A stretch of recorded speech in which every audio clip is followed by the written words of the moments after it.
I think we've got a few more things. Yeah, Jeremy, you're coming up. Jeremy. Yeah, most of the companies here, 75% of them have implemented my Dental Innovator operating system, so it's a clear path for dentists to get there. Thank you to Travis and to all the startups for pitching. I know it's not easy up here, especially with a large audience. If some of our folks, maybe Sherman in the back, if we could even open the doors for a second, let's try to get other folks out there in too for this next panel as well. In the meantime, I'm going to introduce our next speaker. So we are here to talk about industry perspectives, in particular on strategic partnerships. I'm going to introduce Brett Kessler, Dr. Brett Kessler, who can come up here and join me. He's a dentist and the immediate past president of the American Dental Association. He was key in establishing Colorado's adult medicated dental benefit, which I came to learn in the recent past.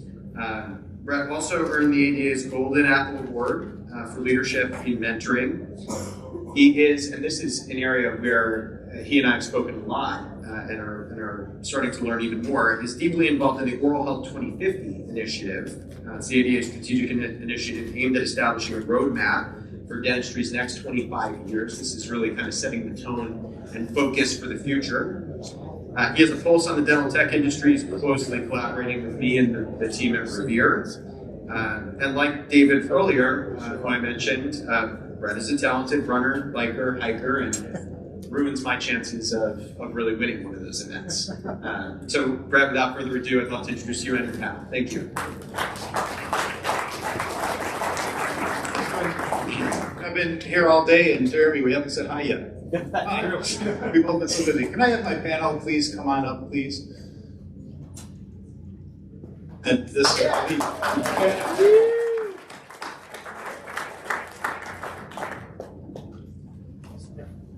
So we get the big build-up was to this panel. I'm so excited to be talking about partnerships. And it's kind of weird. I don't know if anyone's over there, but as our panel populates up here, I'm a general dentist from Colorado, and early in my career, I was an associate dentist, and then I bought into a practice, into a partnership, and it was the most exciting period of my life, so I thought.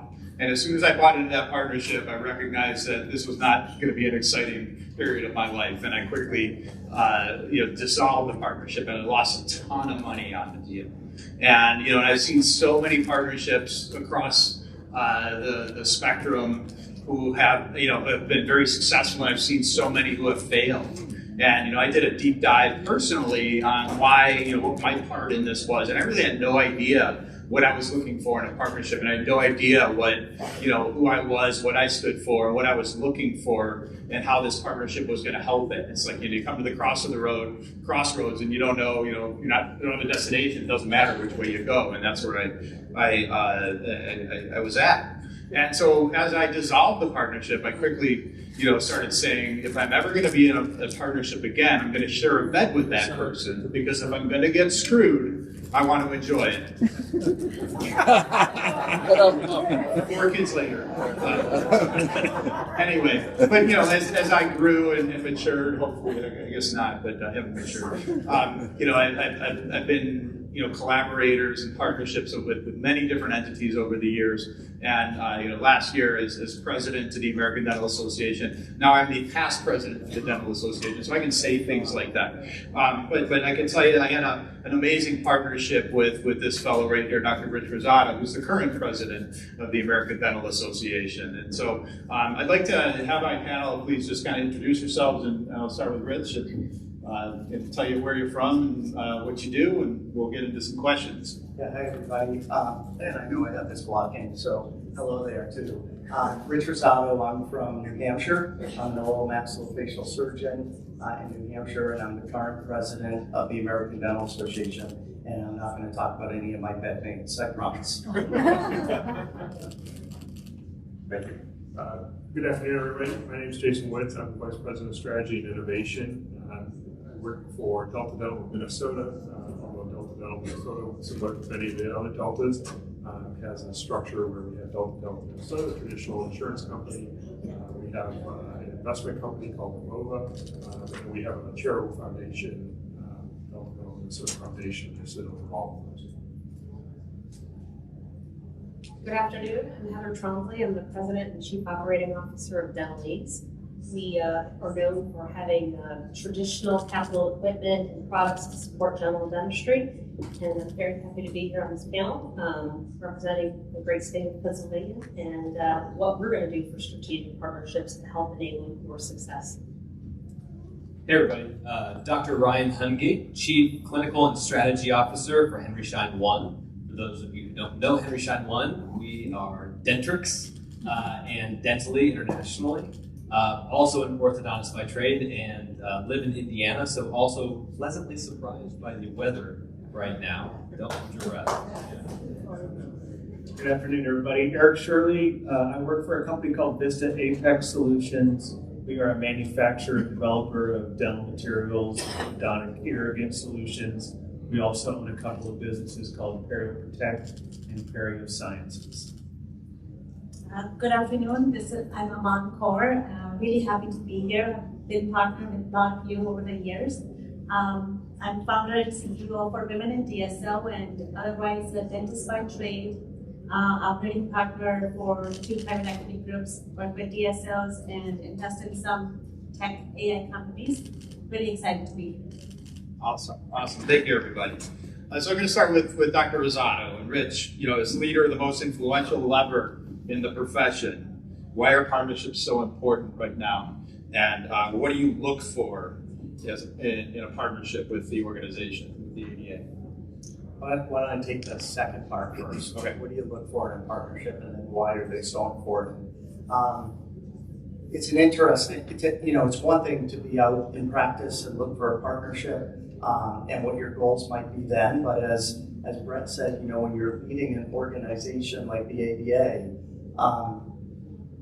it's twofold. What I look for and what the team at ADA looks for.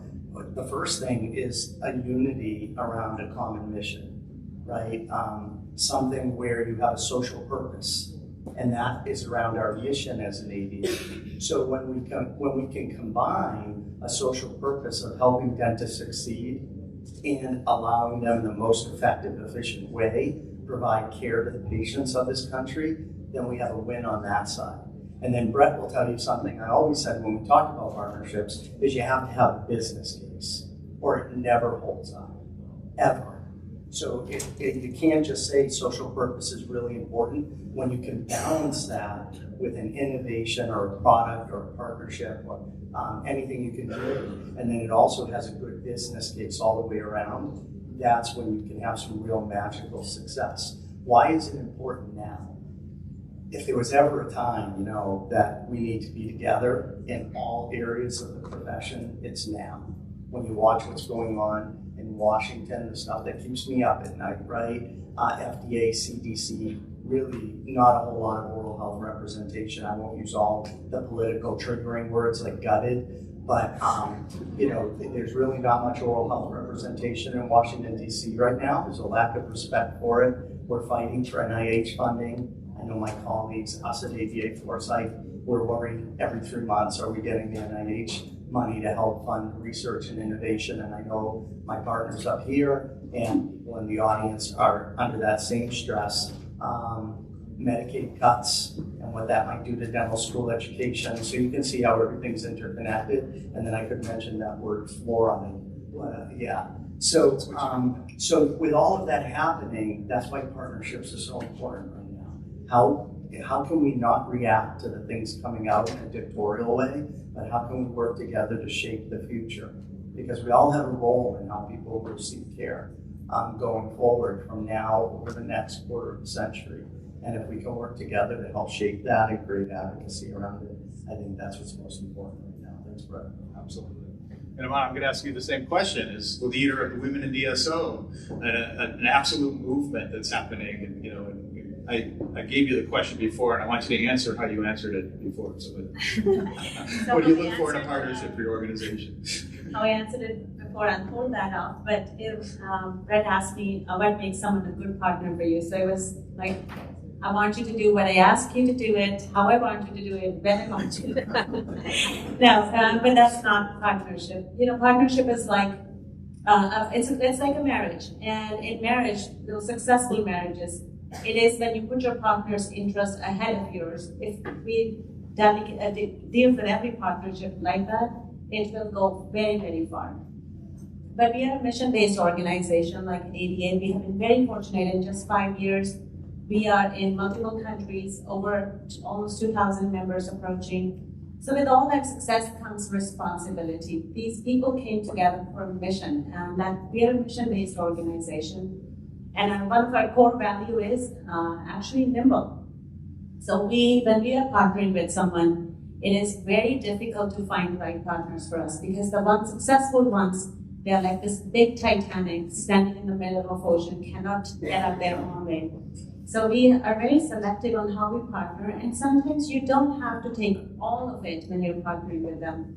You partner with them for one particular area, but I think alignment is the key, and alignment around the mission and around the core values. I can't say enough about it. It's cliche, but it is so true. Yeah, absolutely. And I'm going to ask Eric the next question. You have an entire section of your website dedicated to partnerships. So tell me about your business and how important these partnerships are to your success, as well as your partner's success. Well, it depends on how you define partners. I guess I'll start there. Our business is really two different businesses. We have a general dentist-related endo restorative materials manufacturing business, and then we have a periodontal business that sells direct to the clinicians, to the practices, to the DSOs. Those are two different businesses. So on the general dental side, we do a lot of private label manufacturing for a lot of partners who come to us and say, we've got a hole in our portfolio. We don't have the expertise or the time to develop a solution that fills that hole. That's what we do. We are chemists, we're chemical engineers, we're young, we're dumb, we move fast, and we can provide a solution that fills a hole in a portfolio for somebody very quickly that they don't want to take the time to do themselves. So that's one way we partner. And so a lot of the products a practice might use might have a different label on it, but we're kind of the manufacturer behind it. So we're good on the chemical side, we're good on the regulatory side, we take care of all that stuff. And on that general dental side of our business, we're not commercially strong. We don't have a big sales team. We don't spend a lot of money to do that. So for us, those partnerships are really critical. On the perio side, where we do sell direct to the office, that's a little bit more strategic. Our commercial teams, our sales teams there are former dental hygienists or they're former practice managers. So they really know kind of the clinical and office ins and outs of how to make that product work in the practice and how to make it stick in the practice. How to have the hygienist or the dentist talk to the patient about that product. And that experience, I think, for that team is really critical. So that partnership on that side is really forged between the periodontal team and the practice themselves. And those conversations are around, the integration of the product into your practice, how to talk to the patient about it, things like that. So we have different partnerships, and it just depends on which side of our business you're talking about. That's great. And so next question for Ryan, who's wearing the Jordan 1s, I think. Yeah, tribute to Chicago. Yeah, and Michael Jordan's restaurant right here. Absolutely. Big fan. So Ryan asked, to talk about, where partnerships create the most value across the dental ecosystem. We're going to DSOs, technology, vendors, payers, and service organizations. Where are you seeing the partnerships to deliver the most measurable clinical, operational, and financial impact today? Oh, so we have an hour to answer that? Yes, we do. Okay. It's interesting. A lot of the companies that actually just presented are really focusing, I don't know if you've noticed it, they're focusing on outcomes now. So I think for a long time, there was software as a service, and we sold it as a service, and we were saying, hey, here's your outcomes, here's your dashboard, and here's the problem, deal with it, right? Now that's shifting. That's completely changing. We're now looking at things and we're saying, here's your problem. Oh, by the way, I already fixed it for you. That's worth paying for, right? That's where people get really excited. It's also changing how we approach different problems. how we're redesigning a lot of our existing ecosystem. I mean, Dentrix has been around, since Christ was a carpenter, but at the same time, it's one of those things where we have to rethink how all of those pieces of your practice management solution actually functions today. So what we've done is we've gone through the ecosystem, and for the things that we can do ourselves, great. We're running through that brick wall and getting those done, and really rethinking a lot of what we would think of as a basic right for a practice to run in their day-to-day workflow. We can't do everything, right? We have to focus on the things that get you up and going every single day. The revenue cycle management side, automating eligibility processes, automating ERA reconciliation, the bread and butter. But for everything else, we've really gone to more of a open stance on it, right? For our, a lot of our artificial intelligence when it comes to imaging, right? We did partnerships with all of that. So now that we can integrate that in and utilize different engines, and as those engines evolve, you can plug and play different pieces that you want throughout that ecosystem. Voice notes, for example, that's a quickly evolving solution that everybody will have in their practice. I guarantee by the end of this year. If you don't have voice notes in your practice by the end of this year, it's because you like taking manual notes. And that's just true. Okay? So, but it's just one of those things where we have to partner on a lot of those engines. And I think it's interesting. And you can even look at some of what the biggest companies on earth are having to do too. Right? For example, Apple, obviously quite far behind on their AI approach. Right? Their Siri, significantly struggling. What did they do? Something that was very unlike them, in my opinion. They reached out across the aisle to Google and said, hey, rescue me. And what's interesting is Google came back and said, I will do that for you. And they almost are daring one another to out-innovate the other one at this point in time. Google's saying, I'll partner with you because I don't think there's any way you're ever going to catch up with me. And Apple's saying, I'll partner with you so I can put this Band-Aid on and try to catch up with you. And both of them are just okay with it. And that's what's interesting is that I think that some of these best partnerships are coming at these things and realizing what they bring to the relationship for the first time. And those are the ones that, when they agree on that, you get a really successful global partnership.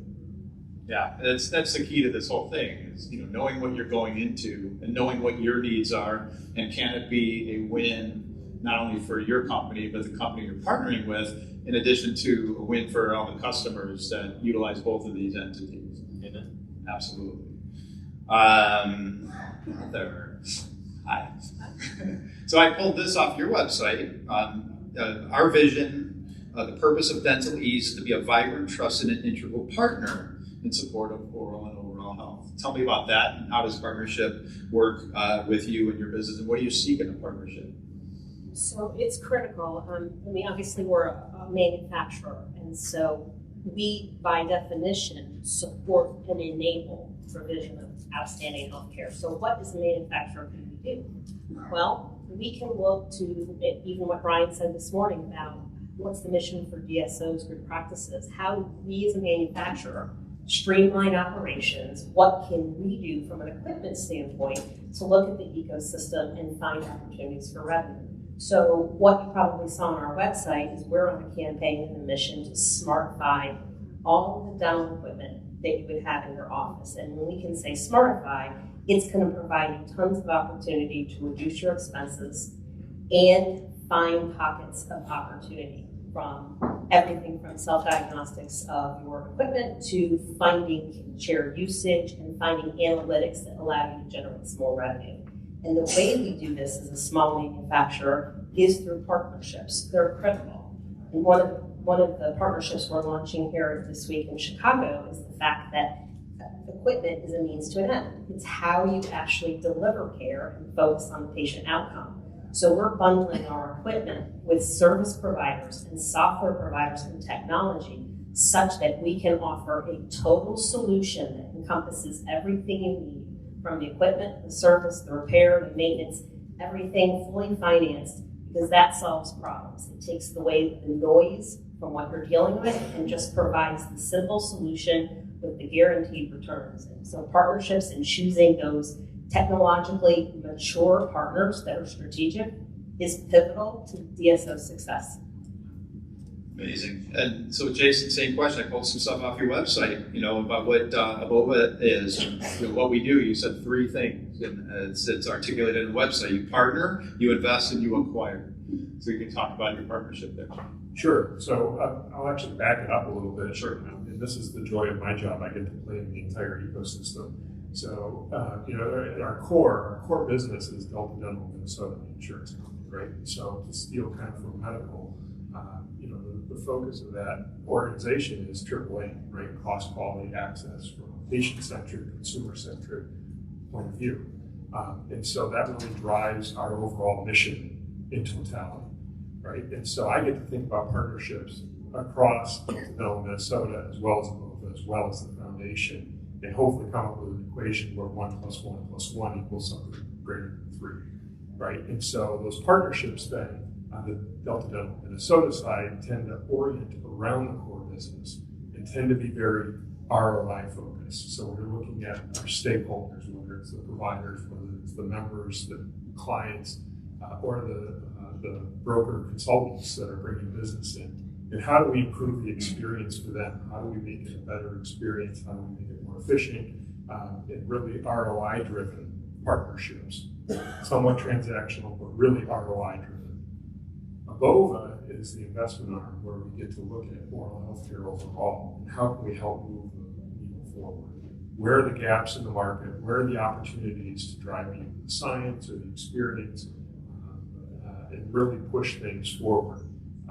And so that gives us an opportunity to look for the technologies that we think are emerging, that need help, in areas where we think we can help the founders and the investors, and they can help drive, again, the cost, quality, and outcome.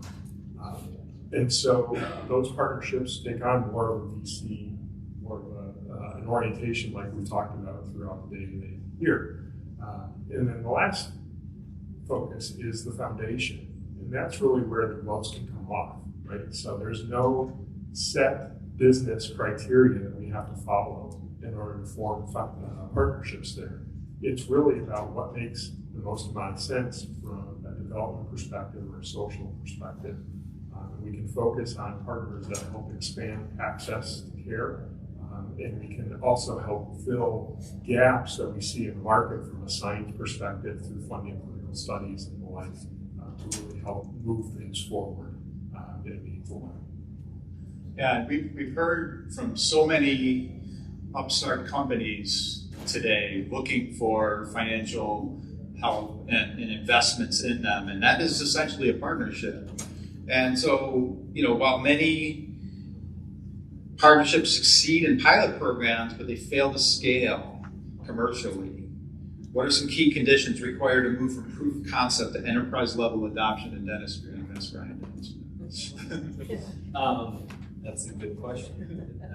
So it's funny, I've gotten to see both sides of this coin now, coming from the startup world and thinking I was a big fish, to now being more than likely the biggest software fish out there, right? It's interesting. You just care about different things when you reach different stages.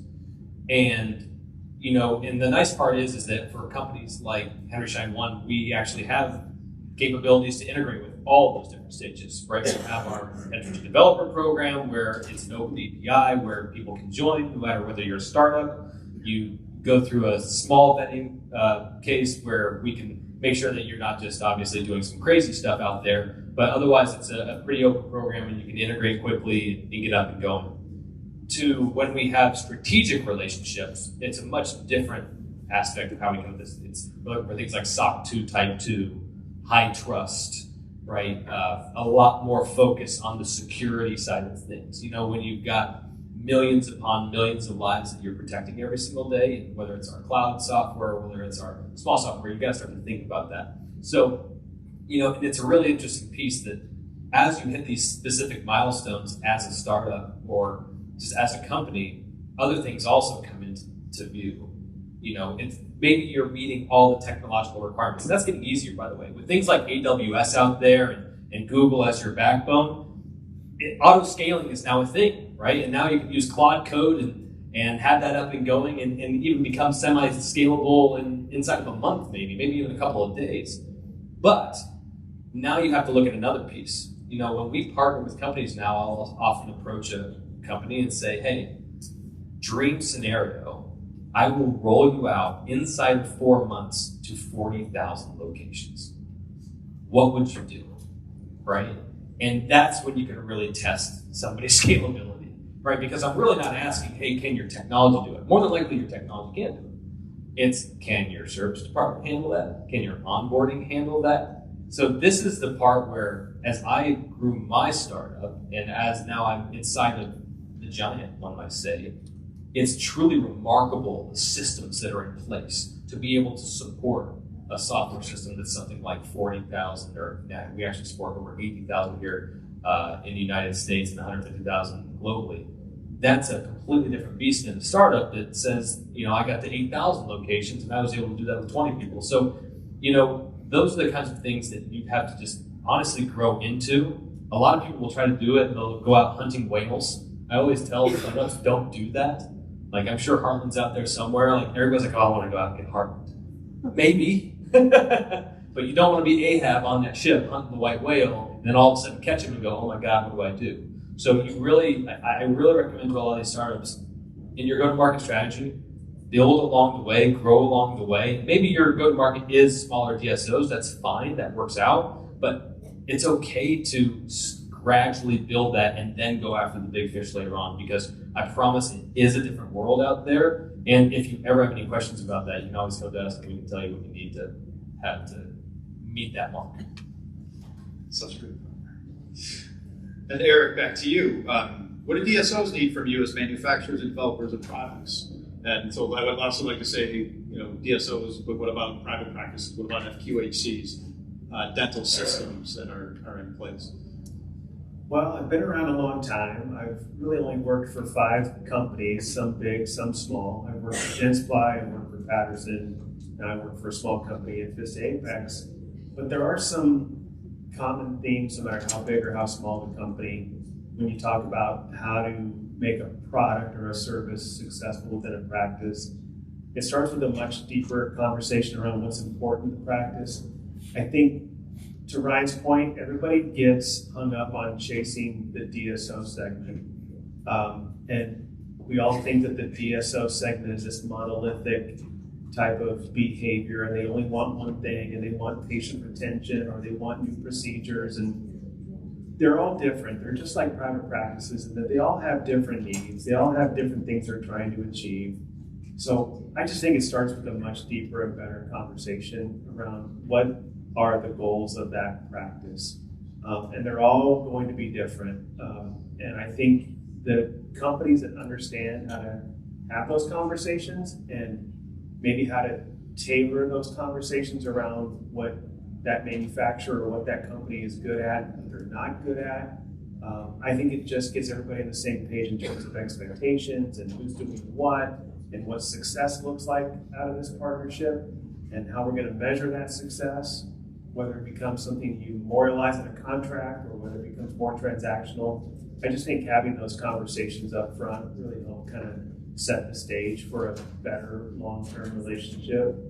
And again, it goes back to just have an honest conversation about what's realistic within that practice, because every practice is different. Every practice has different needs, different desires, different objectives. So I just think it's incumbent upon the company to really understand that and then be able to tailor solutions. If they can even tailor solutions that are fit for that customer. Yeah, and so on the private practice / DSO concepts and the transition to that, so Aman, you're seeing growth in DSO sector. You're seeing a lot of private practices consolidate, and and how are they doing that? What kind of partnerships are they getting into to make this happen? Yeah, it's kind of, you have to know who you are and align with them accordingly, because, there were those mandates 5 years ago from private equity when they came in and just got to grow for the sake of growth. Those days are long gone, and we are paying price for it. Now suddenly multiples are in single digits because people grew, they overpaid for a lot of those things. So those things are changing. And kind of being transparent is really important right now. And that's where now future success of DSO acquisitions is going to come from. In the past, yes, we acquired, yeah, we are going to do everything you tell us, and the way we are not going to hire your receptionist who might be your relative. We made all those promises in a way, did not keep them. They were not worth keeping. Now you have to come out of the gate like, hey, this is what it's going to be. These are the changes you need. And another thing happens is once you acquire a practice, the behavior of that owner dentist changes significantly. Before, they were responsible for keeping the lights on. They were not taking vacation the way they wanted to.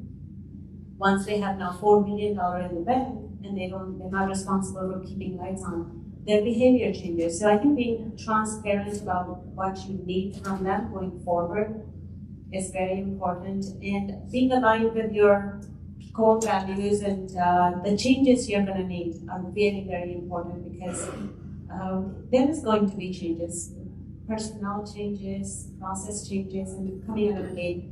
Yeah, that's been very important. And second thing is, if you are a private equity group, and talking about your exit is very important, that we are going to, do this right for 3 years, 5 years, 7 years if it's painful. But letting them know right out of the gate is becoming more important. And I'm going to ask Dr. Rosado the next question, who had a private practice for most of his career and ended up transitioning to a DSO. And how has that partnership changed you as a practitioner, then you as, has it freed you up to do other things in your life? So, very good point, right? It's about transparency and communication out of the gate. And I feel like the group that I joined, we had a really good feel for that. And I know going in on what would be the positives and what would be opportunities for growth. And would I, all of those questions, like would I have the opportunity to shape some of that? Are the people I'm joining with, do we have an opportunity to grow together, or are they already at a growth point, like Ryan brought up and you brought up, and that's the standard that you'll meet. I joined a group that was still growing and had some opportunities there, so that was exciting. To your point about freeing you up, it's about making choices at your stage in career. We're seeing that with our Health Policy Institute, right? Where people are at in their career, what they need to choose at that moment in time based on trends. And for me, it freed me up for a lot of time to focus on more of the clinical stuff. I was able to assess over my career in private practice, what did I enjoy most? And it was not the stuff at the front desk.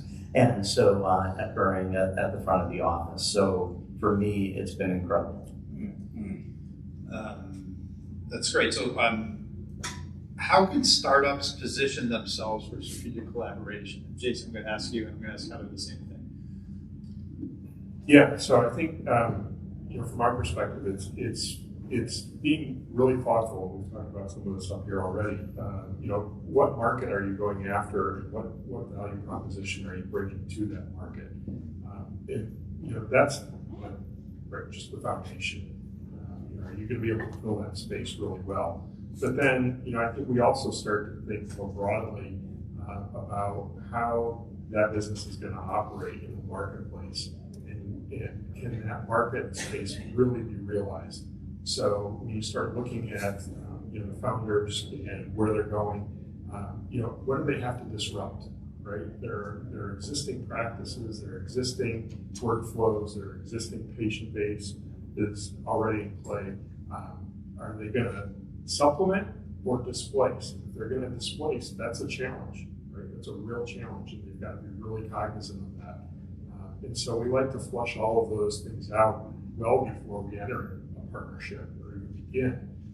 And then as we get into the partnership, and we want to start by defining what the overall objective is that we're going to get to, and making sure that we're really thoughtful on the milestones that are going to lead to that, and have those in place so that as we go through the relationship, we're always checking to make sure that we're making it, and then make the decision. If we're not, is this a correctable situation, or is this something where you and your partnership, right, realizing that it's just better off if we walk away rather than chasing a bad partnership? Great. Heather, same question. You know, it's really a relevant question and topical. We heard Dr. Patel earlier today introduce his new technology, SmartShare AI. He's chosen to partner with us. So we have a platform that can enable existing equipment to provide these additional analytics. And I think the lesson in his startup and for many startups is really think about your different approaches to market and how you approach the capital raises and the funds, but partnering with strategics to expand your market and to bring incremental value is another very preferred way, a low-cost way to get more of this technology adopted into a bigger ecosystem so more people can value it. So I appreciate that startups can leverage existing companies to expand and accelerate technology adoption and the growth that comes from it. Thank you. And I'm going to ask the same question of each of you, looking ahead 5 years, except Rosato, we're going to do a different question. But Aman, talk about looking ahead 5 years. What will define the most successful partnerships in dentistry? And what capabilities will be essential to win?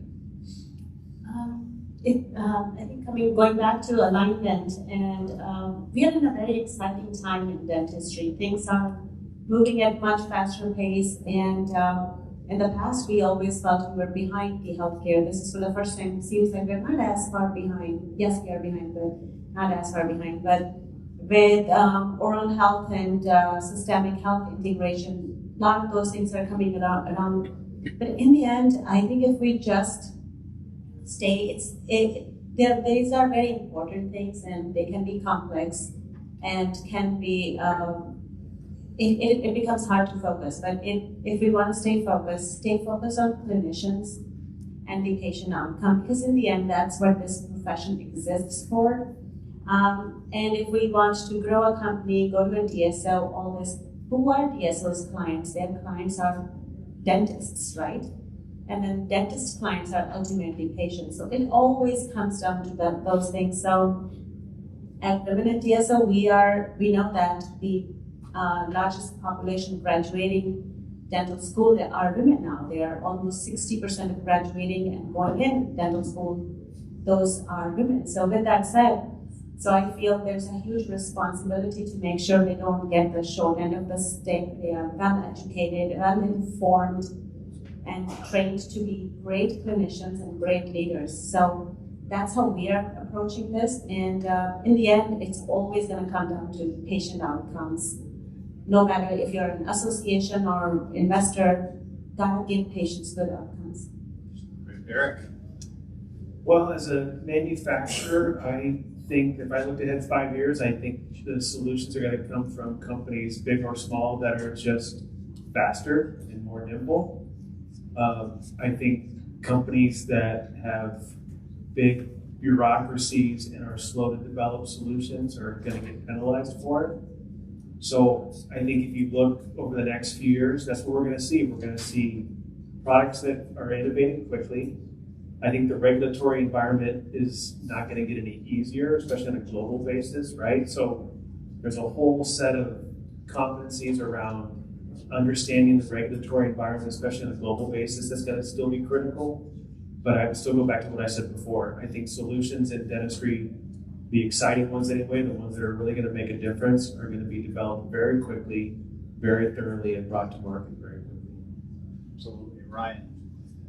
So I completely agree with what Eric just said. I think speed is going to be the name of the game. That's why startups out there, right? You guys are nimble and you can move really fast, make decisions on a dime. I'm so jealous of that. I remember fondly. We're getting there, right, Ryan? So I think one of those things, though, to bring with the speed, I think the best partnerships, though, are going to be the ones that choose to augment things that they do well and replace, if not get rid of, things that they do poorly. I'll give you an example. I think that every single one of you, whether you own a practice or you don't, is going to meet your first AI coworker this year. Okay? And I don't think we should be scared of that. Right? I definitely don't think. I think we should be excited for that. I know the dean to IU is here right now. I'm a proud Hoosier IU graduate and the dental school graduate. And, you know, they taught me to be the best clinician in the world, right? Like, that's just what it was. You can see I'm really utilizing that right now. But at the same time, they didn't so much teach a lot of business. Now, I hope we're changing that coming up. But they didn't teach a lot of business. Now, here's the fun part. That will no longer matter because AI will be able to take care of, if not possibly completely replace, a lot of those things coming up. Like I said, the insurance workflow. We should be able to almost completely, if not all the way, get rid of that for all the practitioners. They don't even notice it anymore. It should be like Uber. Like when you get on Uber, you don't think about paying. It just happens, right? We should be able to get patients in the door. Marketing is going to become very easy for a lot of these practices because I think that marketing will weave directly in with your AI optimization, and it'll automatically generate reviews which get more patients into your practice.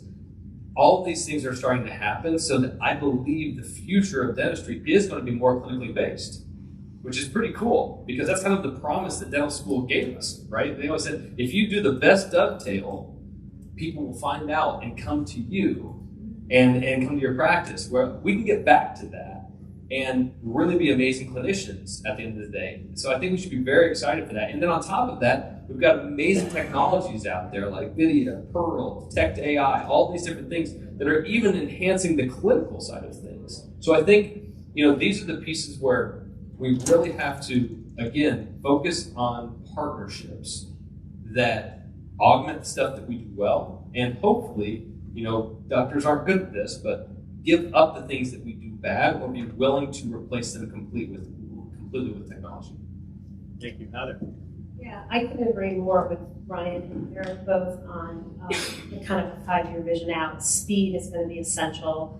Adopting some of these technologies are going to be essential and nimble. But I add the word agile and flexible as well. It's going to change over these 5 years. The acceleration will increase, but also the pivot points will increase because it's expanding at such a rate that none of us can exactly predict what 5 years will look like.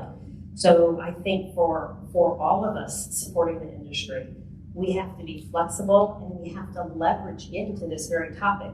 We can't be good at everything. We shouldn't be good at everything. We should let clinicians be clinicians, and we should take care of the other problems, and we can leverage partnerships with other people that have specific expertise in cybersecurity, for instance, which Dentalese wouldn't. But find partners throughout the platforms that you support that can bring best-in-class solutions, and that's the really key word. It's not about products moving forward, as Eric said. It's about solutions and partnerships and really involving the entire dental ecosystem from clinicians to the back end to the offices to service. That's where the war is going to be won. And so embracing partnerships and finding those best-in-class comprehensive solutions are going to be key for that successful 5, 7, 10 years out. Yeah. How about you, Jason? So I think I'm going to be a little bit more provocative and not follow suit. I think the partners in the future are going to be ones that can envision a different world than we live in today. So I think we talked a little bit about politics that are going on. We talked a lot about different technologies that are coming out. We talked about AI. And so I think all of those create opportunities and also create challenges. When we look at politics, people going, I don't think I trust vaccines. I don't think I trust fluoride. I don't think somebody had a slide up there earlier about trust. I don't think I trust brands. I don't think I trust institutions, right? People are starting to figure out that they need to look at themselves and figure out their own care paths. And when you look at the technology that's out there and the AI that's out there, all of the technology that we looked at today is focused on providers delivering care. How much of a pivot is it for those companies to turn and start offering solutions directly to patients? So I think when we look 5 years in the future, what care we deliver, who we deliver it to, where we deliver it, and how we deliver it is going to be different. And so I think the partners of the future are going to be the ones that are going to help us figure that out. Yeah, that's a great segue to the question I'm going to ask Dr. Rosado. And as when I was president of the ADA, he was my president-elect. He would not stop talking about this Oral Health 2050 project. And how can what will the delivery of oral health look like 25 years from now? And we think at the ADA, it's an important endeavor to drive the conversations forward. And notice I didn't say the delivery of dentistry. I said the delivery of oral health in 25 years. So Rich, why don't you give a little preview of what's happening there and where we're going with that? I want to thank Brett, because when I said I wanted to do this program, he was supportive. And he said, no, you're not going to wait for your year. You're going to take it to my retreat, and we're going to get this approved by the board. And the board approved it to form a task force and start moving things forward. And it's along the lines of what you're talking about. I won't take credit for this quote, but I heard something recently, and I was like, that's amazing. That spells it out, right? The enemy of progress is nostalgia. And I was like, wow, because that's what spells out Oral Health 2050. It's how can we as a profession, everybody, he uses oral health, I use overall health. You go to FDI and they have as their motto, no health without oral health. Incredible statement, a bold statement. So how can we as a profession, I have to think profession level, and how can I include everybody in this room and in other rooms in shaping the future? Because he's absolutely right. What we're doing right now is going to completely transform over the next 5 years, over the next 25 years. People in school, people in high school now, the profession they'll choose. How do we create that future for them? So Oral Health 2050, I'm going to call it 4.5 panels because Kessler's the chair, and I guess his task force changed one of the panels because there was a partnership that could occur. Speaking of partnerships, so we're going to look at what will the payment of dental care. And remember, none of this is dictatorial. Everything's an imagination. And then if we can find alignment around something we imagine, then we can push the advocacy efforts. That's where an organization like the one I lead can push things in Washington advocacy-wise. So I'm going to ask you to start imagining what will the payment of dental care look like 25 years from now? Or 5 years from now? Will it be the same thing as it is now? I might be a little provocative.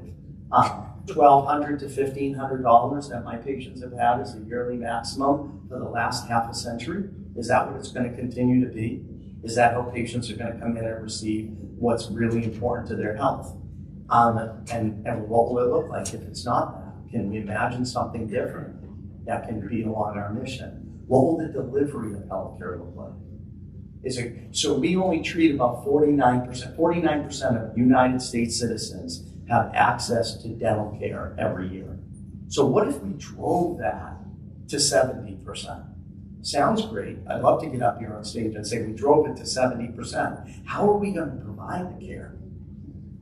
Right? We don't have the infrastructure.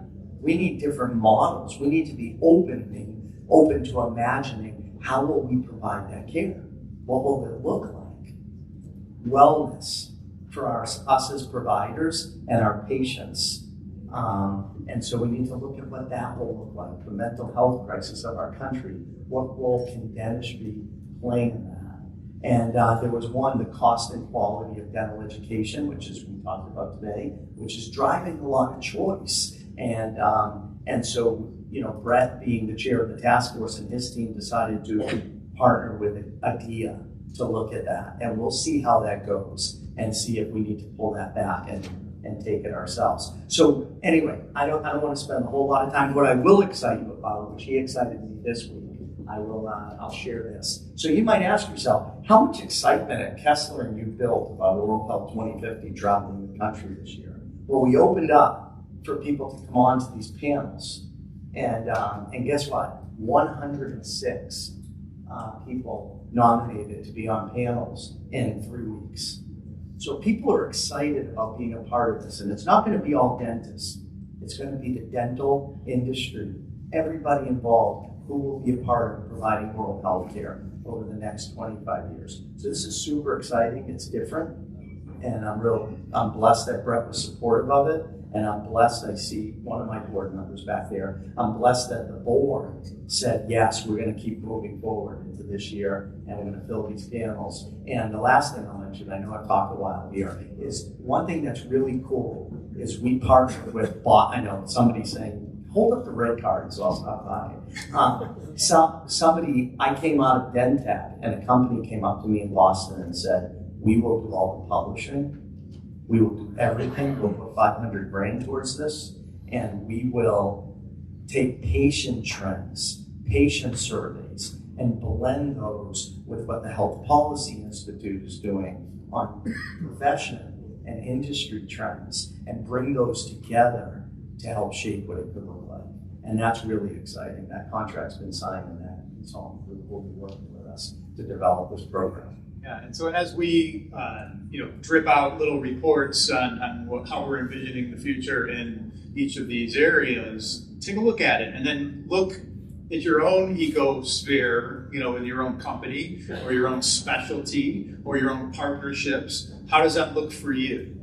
This is not a mandate the ADA is saying we are doing. No, it's an imagination to drive conversation. And I think if we all drive conversation as a ecosystem, as a partnership, all across the spectrum of healthcare, we're going to have an amazing future for our profession.